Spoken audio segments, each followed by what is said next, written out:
మీకు ఒక ముచ్చట. డబుల్ బెడ్రూమ్ ఇండ్లు ఎవరికి ఇవ్వాలి, ఎట్లియాలనే దాని మీద సర్కార్ కాయిదాలు తయారు చేసింది.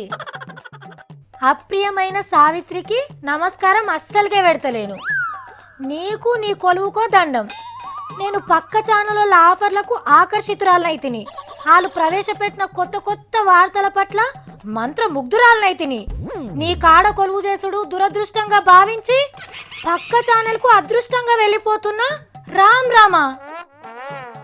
వామ్మో, ఏమైంది పిల్లకు? రాజీనామా లెటర్ గిట్ల పంపింది. ఏమైందబ్బా? ఇటు తిరుగు. ఒకసారి నీకు వచ్చిన సమస్య ఏందో చెప్పు. నీ రాజీనామా కారణం ఏంటిదో చెప్పు ఫస్ట్. నీ సౌరం నాకు నచ్చలేదు. నువ్వు బుగ్గలు రైకలు వేసుకొని వార్తలు చదువుడు నాకు అస్సలే నచ్చలేదు.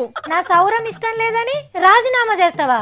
నువ్వు పెట్టుకునే లిప్స్టిక్ కూడా నాకు నచ్చలేదు. ఆ కోటిలో కొనుక్కొని వేసుకునే చెప్పులు కూడా నాకు నచ్చలేవు. ఏంది మంగ్లీ, నీ రాజీనామా కారణాలు కివా? నువ్వు సోమవారం అర్ధరాత్రి 1 గంటకు పుట్టినావు. అందుకే నీ తాను కొలువు చేసుడు నాకు అస్సలు ఇష్టం లేదు. అది సృష్టి, దానికి నేనేం చేస్తా? అయినా నువ్వు గింత చిల్లర కారణాలతో కొలువు బంద్ చేస్తావు అనుకోలేండి నేను. మొన్న బాటిల్లో సగం నీళ్లే తెచ్చిపెట్టిండు ఆ ఆఫీస్ బాయ్ తిరుపతి. నేను కూర్చుంటే కుర్చీకి నట్టూసిపోయింది. ఎవరు పట్టించుకుంటలేరు. ఇదక్కల్లో లబ్బా, నీకు పోవాలనుకుంటే నిజమైన కారణాలు ఏంటిదో చెప్పు. కానీ ఈ చిల్లరలు ఎందుకు చెప్తున్నావు? ఇదేమన్నా పద్ధతేనా?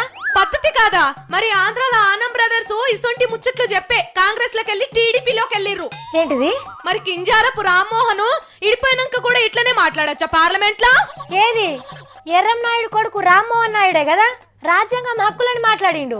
2008లో వాళ్ళ నాయన విభజనకు అనుకూలమే అని లేఖిస్తే అప్పుడు ఈ రామన్న ఏడున్నాడంట. కరెక్టే కదా మంగ్లీ. ఎర్రన్నాయుడు సారు అప్పుడు టీడీపీ విభజనకు అనుకూలమని రాష్ట్రపతి సార్కి లెటర్ రాసిండు. ఇక ఆనం బ్రదర్స్ కిరణాలు సార్ను సీఎం కుర్చీ నుంచి దించుతుర్రంటే సీఎం పదవి కోసం ఢిల్లీలో పైరవి చేయలేదా? అవును మంగ్లీ, అప్పట్లో మాటలు బాగా నినబడ్డాయి. రామ్ నారాయణ రెడ్డి సీఎం అని కూడా వినబడ్డది.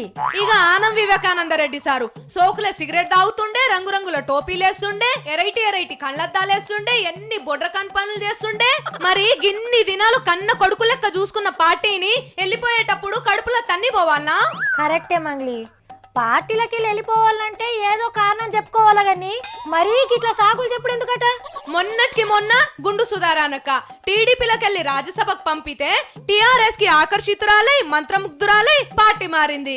నాకు అర్థమైంది మంగ్లీ, పోయేటోళ్ళంతా పదవుల కోసం అధికారం కోసం పోతున్నారని జనమందరికి ఎరుకున్న సత్యం. కానీ పోయేటప్పుడు బండలెత్తేసిపోవడే అద్దంటున్నావు, అంతే కదా? సారీ సావిత్రి, కొంచెం ఎఫెక్టివ్ గా వార్త చెప్దామని ఆ రాజీనామా లెటర్ నీకు పంపించిన చింపేదాన్ని, ఏమనుకోకు సరేనా? ఏ దాందేముంది మంగ్లీ, వార్త అర్థమయ్యేటట్టు చెప్తానంటే నేను దెబ్బ కొట్టినా వాడతా.